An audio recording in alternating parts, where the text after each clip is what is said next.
सूती का ज्वर, जिसे पुरपुरल फीवर भी कहते हैं, ये जो सॉरी कॉन्स्टिट्यूशन वाली महिलाएं हैं उनके अंदर ये एक बहुत ही भयंकर बीमारी है। मैं डॉक्टर JS रंधावा, जयपुर से एक होम्योपैथ। पुरपुरल फीवर क्या है? ये मोस्टली जब प्रेग्नेंट लेडीज प्रेगनेंसी, जब वो बच्चे को डिलीवर कर रही होती हैं, तो उस समय अगर सिजेरियन के कारण कोई चोट लग जाए या सिजेरियन जो कट्स हैं उसके कारण अगर बुखार आ रहा हो, या प्लासेंटा का कोई भाग अंदर रह गया हो, गर्भाशय के भीतर खून सड़ गया हो, पॉइजनस हो गया हो, वो बाहर नहीं निकल रहा हो, तो प्रवास के बाद में 2-3 दिन बाद ही इस तरह का बुखार उस लेडी के अंदर हो सकता है।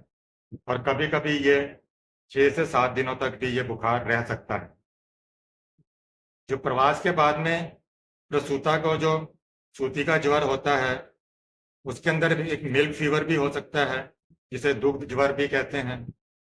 प्यूरपुरल फीवर के अंदर प्यूरपुरल कन्वल्जन्स हो सकते हैं, एक्लेम्पसिया हो सकता है, बेहोशी के साथ अकड़न हो सकती है, प्यूरपुरल इंसैनिटी हो सकती है, प्यूरपुरल मैनिया हो सकता है, प्यूरपुरल मेलनकोलिया हो सकता है, जिसके अंदर इस तरह की जो बीमारियां हैं वो मोस्टली प्रेगनेंसी के बाद में हो सकती हैं। जो मिल्क फीवर है उसके अंदर ब्रेस्ट के अंदर, स्तनों के अंदर बहुत ज़्यादा दर्द होता है, वो इन्फ्लेमेटरी हो जाती हैं, लाल हो जाती हैं, और उनके जो बेसेस हैं, बेस की साइड में जो ब्रेस्ट है उसके अंदर बहुत ज़्यादा तनाव है, पर दर्द कई बार ज़्यादा नहीं रहता है।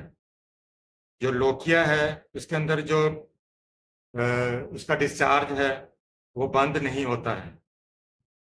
इसके साथ में उसको पसीना होकर बुखार भी छूट जाता है और रोगी को कुछ आराम मालूम होता है। अक्सर 2-3 दिन के बाद में बुखार छूट सकता है, और कभी कभी उसके ब्रेस्ट स्तन पक भी जाते हैं, तो पकने पर उसको तकलीफ ज़्यादा होती है और बुखार जल्दी घटता नहीं। जो सूतिका का ज्वर है, पुरपुरल फीवर है, वो पहले ठंड लगकर आता है, उसमें कंपी रहती है, सिर में बहुत ज़्यादा दर्द है, 104 से 105 106 डिग्री सेल्सियस तक बुखार हो सकता है। जो नाड़ी की गति है बहुत तेज है, 1 मिनट के अंदर 150 160 तक जा सकती है। नाड़ी इसके अंदर मोटी है और एकदम क्षीण होती है। वॉमिटिंग है, नोजिया है, प्यास इसमें लगती है, सांस लेने की जो लेने और छोड़ने में उसको कष्ट होता है।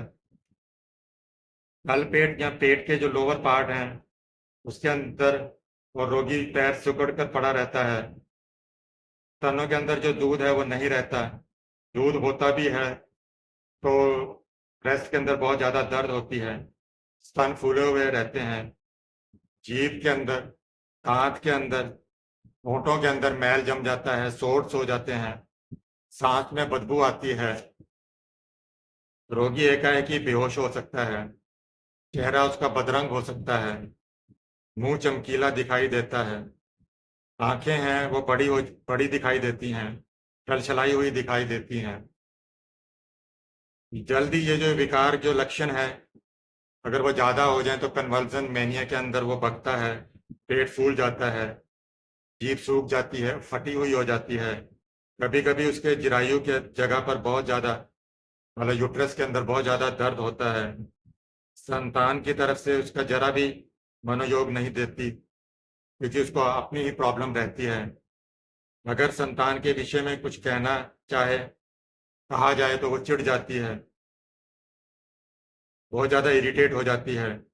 रोगी की जो हालत है वो धीरे धीरे खराब होती जाती है, हिचकी आती है, उसको प्रलाप हो सकता है, वॉमिटिंग हो सकती है, धीरे धीरे नाड़ी लोप हो सकती है, और इस कारण से कई बार उसकी मृत्यु भी हो सकती है। इस बीमारी के अंदर जो उसके गुर्दे हैं, लंग्स हैं, यूट्रस है, और कई स्थानों के अंदर इन्फ्लामेशन हो सकता है।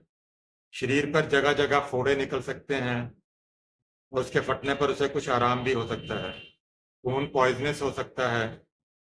ये एक अगर जल्दी क्योर ना की जाए तो प्राण घातक भी हो सकती है। इसके अंदर साधारणतः जो मेडिसिन होम्योपैथी यूज होती हैं वो आर्निका है, aconite, belladonna, aethusa, rhus tox, arsenic, सीकलकोर, hyoscyamus, baptisia, opium, acid carbolic, प्रोटोलस, प्लेटिना, पल्स्टिला बहुत अच्छा कार्य करती हैं। जो बायोकेमिक डॉक्टर सुजलर की तरफ से बताई गई हैं उसके अंदर फेरमफॉस, कालीम्यूर, कालीफोस, इन तीनों दवाओं को 6x पोटेंसी के अंदर बार बार रिपीट करने की भी सलाह दी जाती है। पुरपुरल फीवर के अंदर इतना ही, लेकिन आप कोई भी दवा लें किसी योग्य होम्योपैथी चिकित्सक की सलाह पर ही लें। Thanks for watching, that's all.